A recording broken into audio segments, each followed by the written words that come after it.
Hey guys, I'm Synead, and you're watching Jukely. Tropicao, come my love.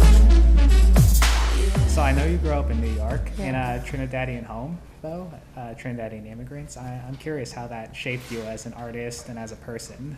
Well, Trinidad is very multicultural, so I grew up with a lot of like influences, like Indian influences, Chinese influences, African influences, and that kind of just played into a lot of the things I would listen to. I grew up listening to a lot of Bollywood. Their musical like bars are like 16 measures, which is really cool. So they sing for a really long time. And so that would even help me with the songs I would sing, like riffing or R&B, and it just kind of really had an impact, I guess. Mm-hmm. Yeah, just all of those cultural things. And so music was one of the first things? Music was one of the first things, yeah, for sure. Because, I mean, you have like things like soca and soca chutney, which is a mix of like Caribbean music and Indian. And so that's really cool, yeah.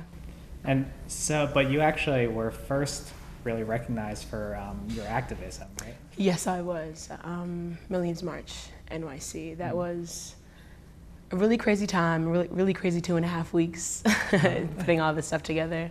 I guess through social media, through like Twitter, Tumblr, and all the platforms that I had available to me, I kind of reached out to people and just asked for help. I mean, I didn't know what I was doing. I had never organized anything before, so it was amazing to see the inpour of help. Like everybody just kind of flooded into my inbox and was like, hey, I can help, I can do this, I know how to do this, I can link you to this person who does this. And it was really incredible, the just like sense of community that happened through that, so. So what sparked that idea? What made you want to step out and organize an event like that? I had gone to a protest, I think the 25th of November. We were waiting to hear the verdict with, for Mike Brown. Right. And the verdict, obviously, no one got indicted. So I just kind of protested all the way from Union Square to Harlem to 125th Street, that bridge on the east side. And I just kept thinking on my way, like going uptown, what can I do? I even had this like crazy conversation with my mom on the phone. You know, she was really upset because she was like, what are you doing? You need to go home. Why are you out there? Like, you need to be focused on school. And I was like in my last semester of school, and I just was like, no, like, fuck it, I don't care. I'm gonna die anyway, so what's the point? And I just kind of like, I just felt like, why? And so I just felt like I had to do something. What could I do? And I kept thinking about in Mexico, how they would use social media to gather these mass demonstrations, and in Egypt. And I was like, you know what? Maybe we could do that too. So I just used social media, and it really worked. Just really crazy. Do you think the march set out to and accomplish what you hoped that it would accomplish? I think it did. I think my main goal was to help people who are close to me and those who weren't close to me. They really kind of helped facilitate that space for people to kind of join in the fold and really find their space within that, whether they do it through art or whether they do it through political activism or they do it through, you know, community housing, whatever it is. There's a space for everyone. It kind of really helped create that, I think.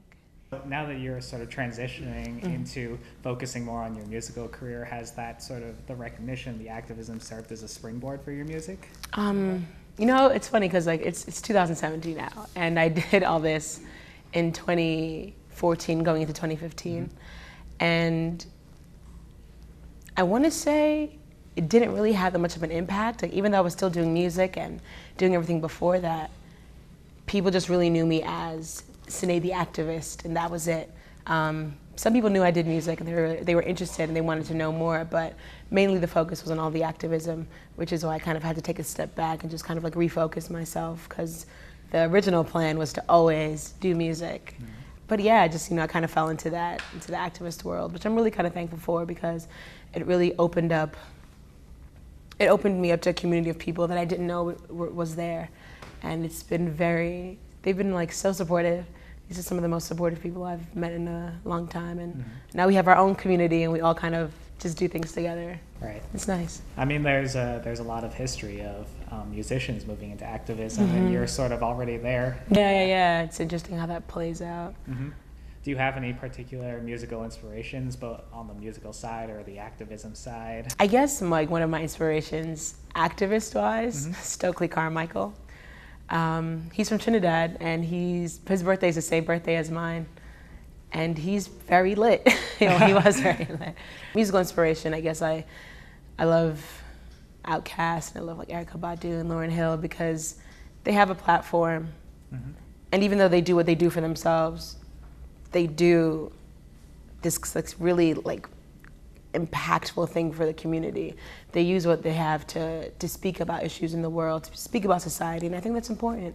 If you have a platform, don't just sit there, squander it, blow all your money. If you want to blow your money, cool.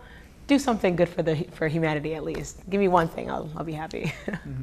So your single Tropicao, yeah, it's really, I guess, is more directly part of your own heritage. For sure.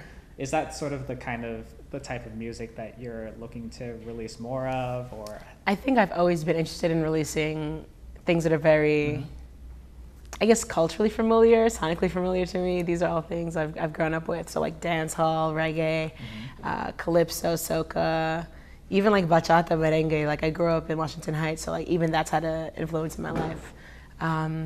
Reggaeton, it's so funny. I remember listening to Daddy Yankee in like high school and middle school. Yeah, I think those are really important factors for me. I think in terms of like releasing music later on, I want to explore a lot. I grew up listening to like 80s music. My mom is really young, so a lot of things I've listened to would be a lot of things she would listen to when she was young. And so like I really love Prince and like Lisa and the Cult Jam. So I'm very inspired by like 80s like thumping beats and like disco, 70s funk and 90s pop and R&B. I think that's really cool, and I just kind of want to be able to just explore all of it because I always tell people I'm like a Jackie of all trades, and so I'm always got my hand in everything at all times. And sometimes it's hard to just focus on one thing, but I think that kind of works really well in my favor because I have a large like range. So I think it'll be a lot. I think there'll be a lot of things for me to do. So what's next for your musical career? Where do you hope to take it? Are you looking ahead to like an album or releasing more singles? Right now, definitely working on an EP. That'll probably be released sometime, some point. I want to say not too far, but we'll see what happens. I've got another single coming out soon, probably later on in the summer. It's called Lost in the Wild. So that should be really cool. So I think it'll get people moving.